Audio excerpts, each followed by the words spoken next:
consistently delivering value and interpreting great books from around the world.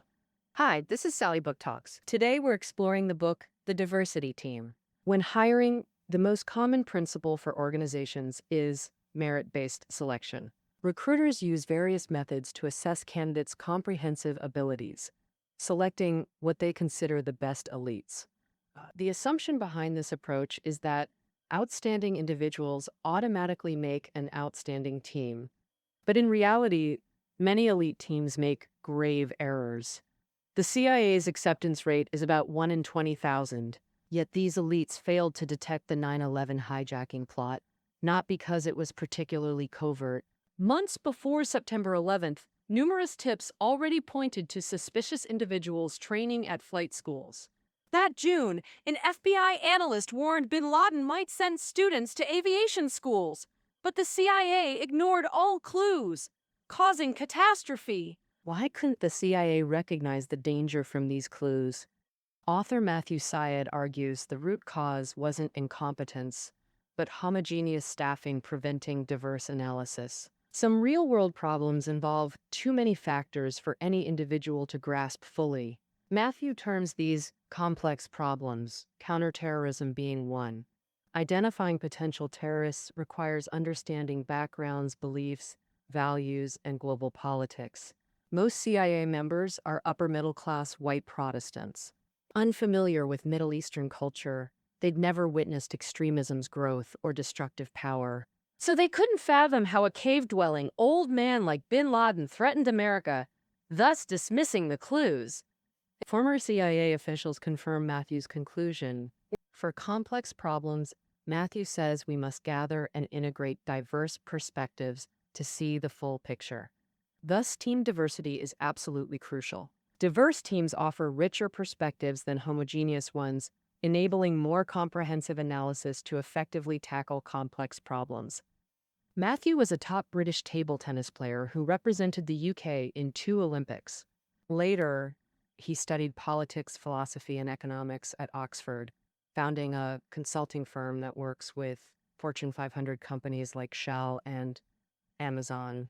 Collaborating closely, he's also a best-selling business author. Sally Book Talks previously covered his masterpieces, Black Box Thinking, Rebel Ideas, and Bounce, The Myth of Talent. In this book, Matthew analyzes the strengths of diverse teams and offers practical advice for enhancing diversity. He further argues that diversity is the engine driving societal progress. Many groundbreaking innovations emerge from the collision and fusion of diverse ideas. I'll now unpack the book's core ideas through 2 sections. First, how diversity solves complex problems. Second, how diversity fuels innovation. Let's begin with the first section, how diversity solves complex problems. When discussing diversity, the book specifically means cognitive diversity, different angles, perspectives, and thinking styles. Diversity offers little advantage for non-complex problems. Take predicting the moon's position. It sounds hard but isn't complex. A skilled physicist can solve it alone without diverse input. But diversity shows tremendous strength when facing complex problems. This is because everyone has perceptual blind spots, inevitably missing some information. Perceptual blind spots mean being too close to see the whole picture clearly.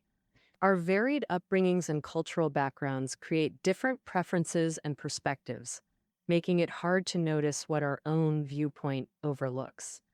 Perceptual blind spots are everywhere. Even observing objective things yields different interpretations based on the observer. Psychologists at the University of Michigan conducted an experiment where Japanese and American groups watched the same underwater video. Participants were then asked to describe what they saw. Most Americans focused on fish, detailing features like white bellies and pink spots. Japanese participants, however, focused more on the underwater environment, like rocks, shells, and plants. Simply noting, there are 3 fish. Psychologists attribute this difference to cultural backgrounds. Americans prioritize individuality, hence their focus on specific objects. For them, the environment beyond the fish was a perceptual blind spot. Japanese culture emphasizes collective interdependence, leading to greater attention to the overall environment. For them, the specific appearance of the fish was a perceptual blind spot. If even simple observations yield different conclusions due to perceptual blind spots, imagine how perceptives diverge on complex issues. It's not about right or wrong. Each person sees only a fragment of the complete truth. A team of cognitively similar members amplifies shared blind spots, cementing everyone's biases. In diverse teams, members complement each other by exchanging perspectives, eliminating blind spots for more accurate solutions. Professor Catherine Phillips from Columbia Business School conducted a study where groups solved murder mysteries. Each group received complex materials, including alibis, witness testimonies, suspect lists, and more. Half the cases were handled by homogeneous groups of 4 close friends, the other half by groups of 3 friends plus 1 stranger. The stranger came from a different social environment, offering a distinct perspective. Stranger included groups solved 75% of cases correctly versus homogeneous groups' 54% accuracy, with fundamentally different processes. Diverse groups debated vigorously, exploring all angles to uncover more clues, while homogeneous groups enjoyed mutual agreement but made flawed decisions. Diversity is equally crucial in social policymaking. Policies affect people with diverse identities, making this a complex problem. Thus, policy discussions need diverse participants to ensure all groups' interests are considered. Businessman, the book cites Karlskoga in snowy northern Sweden, where snow clearance is a top government priority. Town council officials, mostly male, prioritized minimizing commute disruptions based on their own travel habits. For decades, snow removal started on main roads and ended with sidewalks. Seemingly logical, until analysis revealed stark gender differences in travel patterns. Men typically drive to work, women more often use transit or walk, with vastly different routes. Men commute directly between work and home, while women often drop kids at school, care for elderly parents, and run errands. Swedish data shows pedestrians account for most snow injuries, 3 times more slip falls than drivers, increasing healthcare costs and workforce losses. Skåne County alone suffered 36 million Swedish kroner, approximately 27 million renminbi, in winter accident costs, nearly double its road maintenance budget. Recognizing this gender oversight, officials reversed policy to prioritize pedestrians and transit users. After all, driving through snow is easier than pushing strollers or cycling. This reform aided women, elderly, and children while significantly improving town finances. How then can we enhance team diversity? Beyond selecting diverse members, the author details 2 practical methods. First, blind review, assessing candidates solely on merit without face-to-face contact to counter unconscious bias. In one study, college students were assigned to hire employees. Exceptionally qualified candidates were hired regardless of race, white or black. But when candidates performed similarly, unconscious bias surfaced. Students favored white applicants yet remained unaware, even shocked when confronted. Blind review effectively reduces such bias. The book cites 1970s American orchestras, mostly male because audition panels believed men performed better. At economist Claudia Golden's suggestion, some orchestras adopted blind auditions with musicians playing behind screens. Post-implementation, women's selection probability soared 300%. Female membership in major orchestras jumped from 5% to nearly 40%. The second method, shadow boards, used by many companies to boost diversity. Typically composed of promising young employees from diverse departments, they advise senior leadership. After all, executives are often in their 40s to 50s, with thinking patterns differing greatly from younger generations. Executives leverage these insights to eliminate age-related perceptual blind spots, revitalizing brands. Management experts Jennifer Jordan and Michael Sorrell published a Harvard Business Review article comparing luxury brands Prada and Gucci. Prada historically had high profit margins, but from 1914 to 1908 saw significant declines. Sales dropped 11.5%.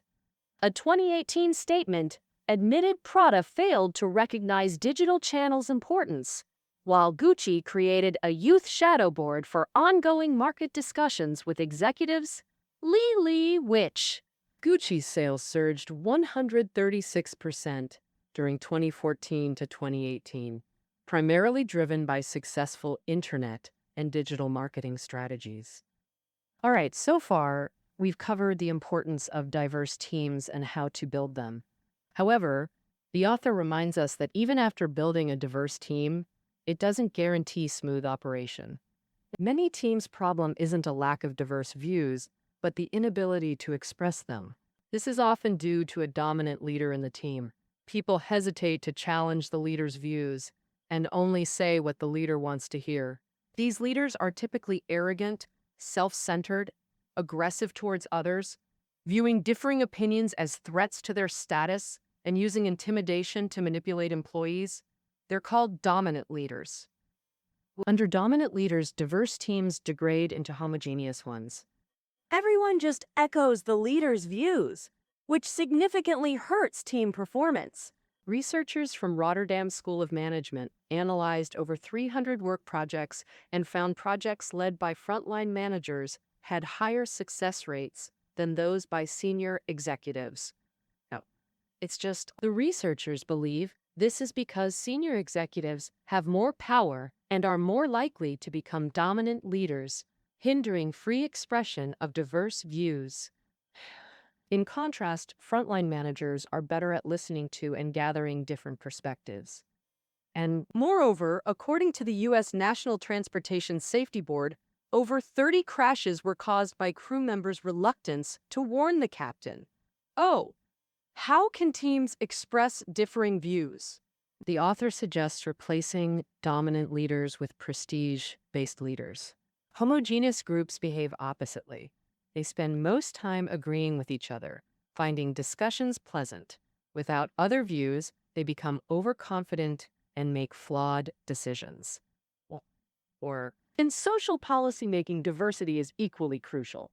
A policy affects people with diverse identities, making it a complex problem. Thus, participants in policy discussions must be sufficiently diverse to ensure policies address different groups' interests.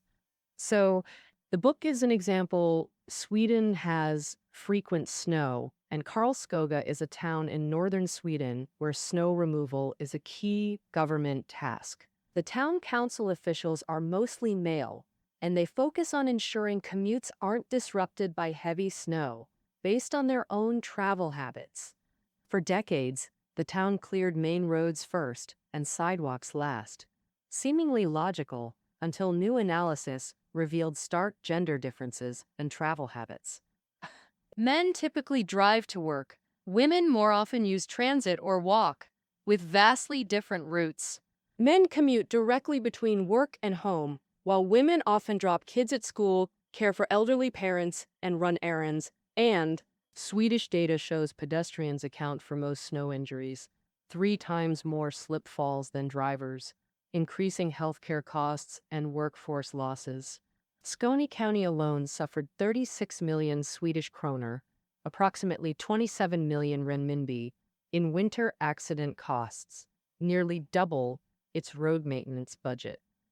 Recognizing this gender oversight, officials reversed policy to prioritize pedestrians and transit users. After all, driving through snow is easier than pushing strollers or cycling. This reform aided women, elderly, and children while significantly improving town finances. So how can we actually enhance team diversity? Beyond intentionally selecting diverse members, the author details 2 practical methods. First, blind review, assessing candidates solely on merit without face-to-face contact to counter unconscious bias. In one study, college students were assigned to hire employees. Exceptionally qualified candidates were hired regardless of race, white or black.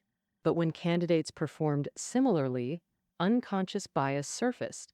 Students favored white applicants yet remained unaware, even shocked when confronted. Blind review effectively reduces such bias. For example, 1970s American orchestras were mostly male, because audition panels believed men performed better. At Harvard, economist Claudia Golden's suggestion, orchestras began blind auditions with musicians performing behind screens. Post-implementation, women's selection probability soared 300%. Female membership in major orchestras jumped from 5% to nearly 40%. The second diversity-boosting method is shadow boards, widely adopted by corporations. Typically composed of promising young employees from diverse departments, they advise senior leadership. Executives are often in their 40s to 50s, with thinking patterns differing greatly from younger generations. Executives leverage these insights to eliminate age-related perceptual blind spots, revitalizing brands. Management experts Jennifer Jordan and Michael Sorrell published a Harvard Business Review analysis comparing Prada and Gucci. Prada historically had high profit margins but saw significant declines during 2014 to 2018. Sales dropped 11.5%. A 2018 statement admitted Prada failed to recognize digital channels' importance, while Gucci created a youth shadow board for ongoing executive discussions. Gucci's sales surged 136% from 1914 to 1908, primarily driven by digital marketing success. All right, we've now covered diverse teams' importance and implementation methods.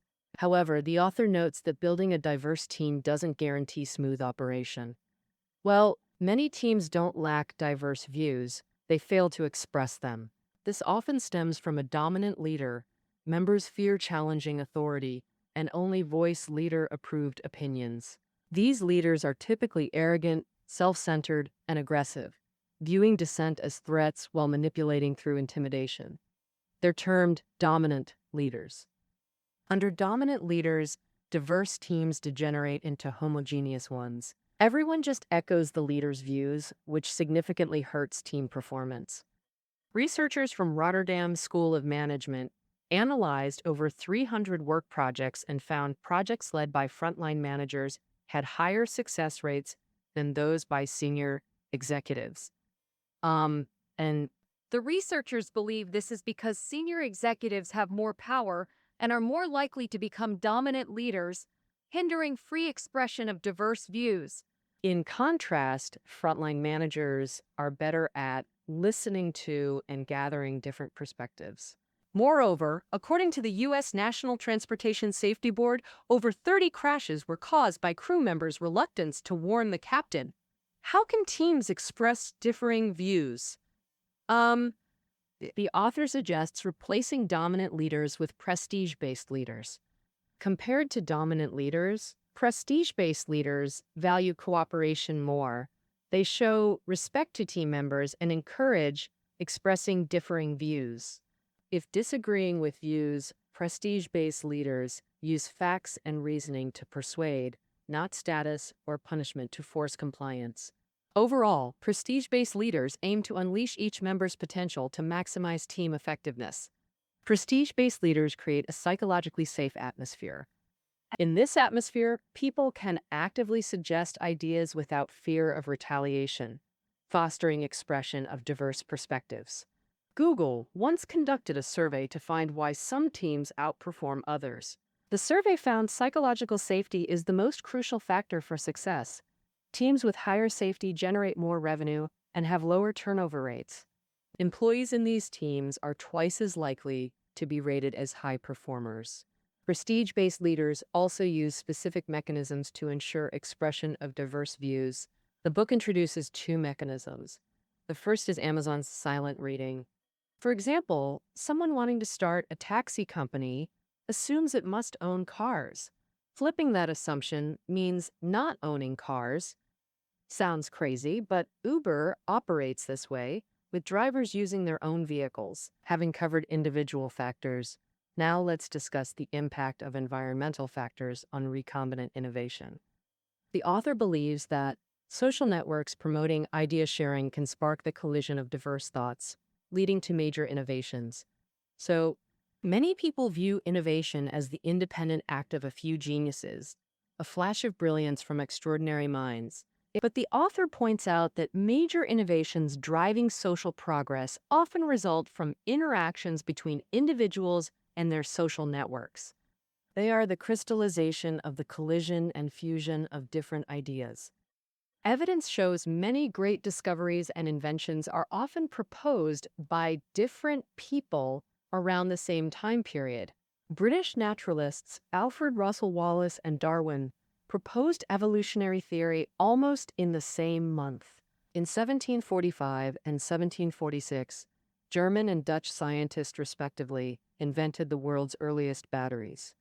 And so, from telephones and telegraphs to steam engines and vacuum tubes, many key technological advances share similar patterns. This is because innovation doesn't appear out of thin air. It builds on existing ideas and inventions. Take oxygen's discovery. Scientists first needed the concept that air consists of different gases, then precise instruments to separate components and measure subtle air quality differences. When these prerequisites spread through social networks, someone eventually combines them to discover oxygen, as Swedish chemist Scheele and American chemist Priestley did independently in 1773 and 1774.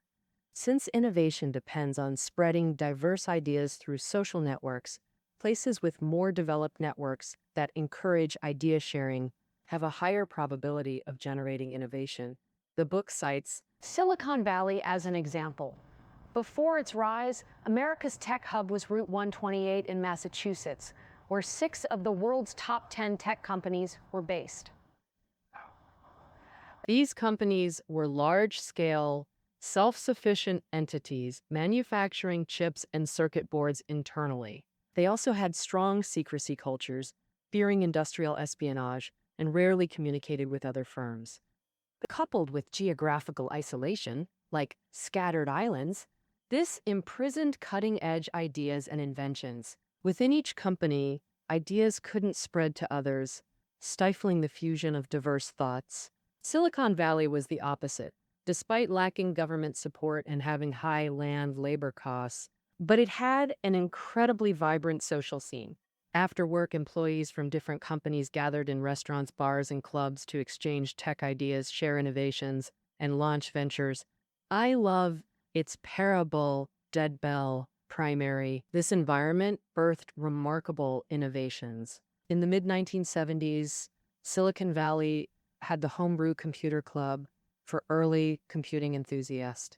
Back then, only a few hundred primitive PCs existed worldwide, but these hobbyists shared cutting-edge developments and envisioned applications like word processing, gaming, and smart homes. In this melting pot of diverse ideas, enthusiast Steve Wozniak recognized computers' potential and began designing his own PC. He later co-founded Apple with Steve Jobs. From the mouse to graphical interfaces, Apple's innovations transformed computing. This idea-sharing network propelled Silicon Valley's explosive growth. By 1987, Silicon Valley employed over 3 times more tech workers than Route 128. By 2000, Route 128 giants collapsed while Silicon Valley thrived, showcasing network's innovation power. Architects now design open offices without cubicles or walls to foster interaction. Steve Jobs adopted this approach. Designing Pixar's offices, he put only one restroom in the atrium, forcing people from different buildings to mingle and spark conversations. All right, let's summarize part 2. Recombinant innovation drives societal progress by combining diverse ideas. From an individual perspective, experiencing different cultures or using assumption reversals helps people think more flexibly. Environmental continuation. Recombinant innovation is more likely to emerge in social networks that encourage sharing creative ideas. With that, we've pretty much covered the book, The Diversity Team. The author believes that in modern society, whether solving complex problems or driving major innovations, we need diversity's power. Collective wisdom born from diversity is humanity's most powerful weapon. Therefore, we must respect multiculturalism. Ideas different from our own will make the world better. All right, that concludes our interpretation of The Diversity Team. Reading notes are below the audio. We'll see you next time.